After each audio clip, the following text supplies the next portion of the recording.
Good morning बच्चों। इस video में मैं 8th क्लास का फर्स्ट चैप्टर जो प्रीवियस वीडियो में मैंने एसएसटी में डाली थी तो उसमें है क्या था उसी को कंटिन्यू करेंगे। आई नो कि बहुत लेट हो गया है, ये काफी टाइम पहले डाला था चैप्टर, बट आप इसको दोबारा से एक बार वीडियो को देख लीजिएगा जो पहली प्रीवियस इससे एसएसटी में जो वीडियो डाली थी मैंने, जिससे कि आपको चैप्टर और अच्छे से आगे समझ में आएगा। चलिए शुरू करते हैं।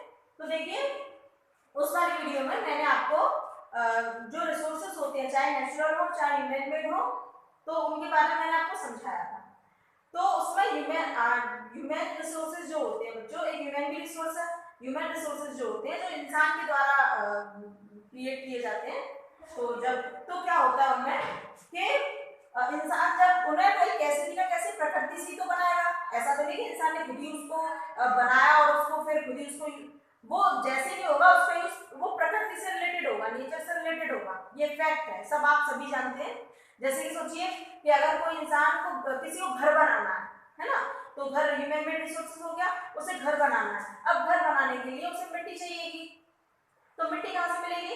ईंटें बनाने के लिए मिट्टी चाहिए, क्योंकि आप जानते हैं कि जो ईंटें होती हैं वो मिट्टी से बनती हैं। तो मिट्टी उसको नेचर से मिलेगी, ऐसा तो नहीं वो खुद ही मिट्टी को बनाएगा। तो किसी ना किसी तरीके से वो नेचर को डिस्टर्ब करेगा, है ना। चाहे उसे और भी कुछ बनाना है, फर्नीचर बनाना है, तो पेड़ पौधों से वही मिलेगा उसको। लकड़ी से फर्नीचर बनता है, और लकड़ी जो है वो हमें पता है पेड़ से मिलती है। तो इस तरीके से भी नेचर डिस्टर्ब होगा। तो इंसान जब अपनी क्रियाएं करता है तो किसी ना किसी तरीके से जो हमारा नेचर है उसको डिस्टर्ब कर देता है। तो इस तरीके से जब नेचर में इतना परिवर्तन होता है तो बहुत सारी प्राकृतिक आपदाएं, नेचुरल डिजास्टर जो होते हैं वो आते हैं। तो इन सबको करने के लिए हमें कंजर्वेशन ऑफ रिसोर्सेज, इनको बचाना है, रिसोर्सेज को कंजर्व करना है।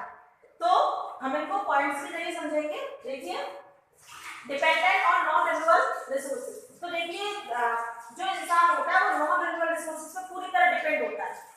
आजकल इंसान पैदल नहीं चलना चाहता। नॉन रिन्यूएबल रिसोर्सेज में आपको बता चुकी है कौन से होते हैं, जो लिमिटेड है हमारी धरती के अंदर, जो लिमिटेड है, बहुत सालों सैकड़ों सालों के बाद प्रोसेसिंग होती है तब वो क्रिएट होती है, तो वो लिमिटेड है। तो इंसान पूरी तरह से उन पर डिपेंड है। खाना बनाने के लिए उसको गैस चाहिए, है ना, तो वो भी आप जानते हैं कि नॉन रिन्यूएबल है, बहुत मुश्किल से बनती है ना। अभी उसको कोई व्हीकल चाहिए जाने के लिए, कार में जाए, बाइक से जाए, कैसे भी जाए, तो इस तरीके से उस इंसान जो है पूरी तरीके से उस पर डिपेंड होता है। सेकंड पॉइंट है alternatives to resources that are becoming scarce. बच्चों, जो रिसोर्सेज स्केयर हो रहे हैं, यानी कि जो खत्म होने की कतार में है, या अगर हम उनका ज्यादा यूज करेंगे तो वो खत्म हो सकते हैं, तो उनके लिए इंसान को क्या चाहिए कि वो उनकी जगह किसी और चीज को यूज करें। सपोज करिए कि हम किसी एक मेटल से कोई चीज बनाते हैं, मेटल अगर वो चीज हम किसी और मेटल की बना सके तो उसकी जगह दूसरा मेटल यूज कर सकते हैं, क्योंकि वो तो खत्म हो ज्यादा यूज करेंगे, इसीलिए उसको बचा कर रखें जिससे वो आगे जरूरत की चीजों में जिसकी ना काम ना हो सके उनमें वो यूज हो सके।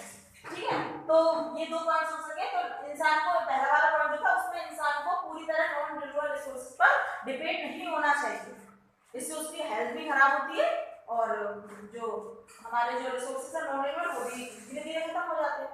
चलिए, थर्ड पॉइंट है poor farming method change ecosystem. देखिए, पुअर फार्मिंग क्या होती है पहले मैं आपको बताती हूँ कि क्या होता है कि एक जगह बार बार एक ही जमीन पर एक जैसी खेती करने से जब बार बार वो रिपीट होती रहती है तो जमीन जो है उसकी अपना फर्टिलाइजेशन खो देती है, तो ये पुअर फार्मिंग मेथड होता है। तो इसके लिए इंसान को क्या करना चाहिए कि एक ही जगह पर यानी एक जमीन पर तरह तरह की फसल करते रहना चाहिए, जिससे जो जो जमीन है वो उपजाऊ बनी रही। ठीक है, तो इससे अगर ये पुअर फार्मिंग से और बहुत सारे जानवरों का भी इफेक्ट पड़ता है, नेचर का तो पड़ता ही है। तो देखिए, इससे क्या होता है, इकोसिस्टम चेंज हो जाता है। इकोसिस्टम आपको मैंने प्रीवियस वीडियो में बताया था कि एक जानवर होता है, उसको कोई बड़ा जानवर खाता है, फिर उसको कोई और बड़ा जानवर खाता है, फिर उसको कोई और बड़ा जानवर खाता है। इस तरीके से इकोसिस्टम जो है चलता रहता है, और ये बहुत जरूरी भी है, क्योंकि अगर इकोसिस्टम नहीं चलेगा तो आप जानते हैं ना क्या होगा भाई, नेचर पर बहुत असर पड़ेगा। जो बेचारे जानवर बड़े पड़े रहेंगे और उनकी डेड बॉडी जैसे सड़ती रहेगी, कीड़े पड़ते रहेंगे, तो हमारा नेचर जो है वो पॉल्यूटेड हो जाएगा। इसलिए इकोसिस्टम भी जरूरी है। तो इससे पुअर फार्मिंग से इकोसिस्टम भी डैमेज हो जाता है किसी न किसी तरीके से। चलिए अब आता है फैक्ट्रीज पॉइजन। तो ये पुअर फार्मिंग मेथड हमको चेंज कर देना चाहिए अगर हमको अपने नेचर को बनाए रखना है तो, ठीक है। अब आता है फैक्ट्रीज पॉइजन। तो देखिए बच्चों, जो फैक्ट्रीज होती है वो भी आप जानते हो किसी ना किसी तरीके से डैमेज करती है ना। उनसे धुआं निकलता है, धुआं हमारी एयर होती है उसमें मिल जाता है, और गंदा गंदा पानी निकलता है जो हमारी नदियों में जाता है और उसी को हम वो फिल्टर हो के आता है तो उसी को हम पीते रहते हैं। तो इस तरीके से वो हमें और हमारे एनवायरनमेंट को डैमेज करता है ना।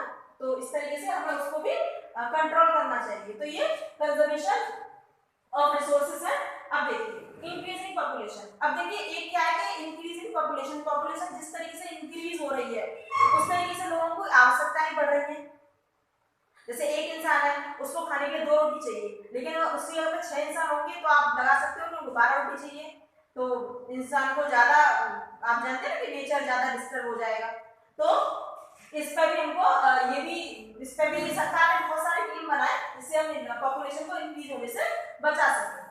चलिए अब देखो चिपको मूवमेंट है, जिसको हम चिपको आंदोलन भी बोल सकते हैं। इसमें क्या होता था कि इसमें जब पेड़ कटते थे तो लोग बाग पेड़ों को बचाने के लिए उनसे चिपक जाते थे पेड़ों से, जिससे पेड़ कटने ना पाए। ये आंदोलन पहले औरतों ने शुरू किया था, धीरे धीरे पूरे भारत में जो है वो फैल गया। ये सिर्फ एक एक्टिविटी के तौर पर आपकी बुक में, आप इसको और डिटेल में पढ़ लीजिएगा, मैंने पूरी डिटेल में नहीं बताया।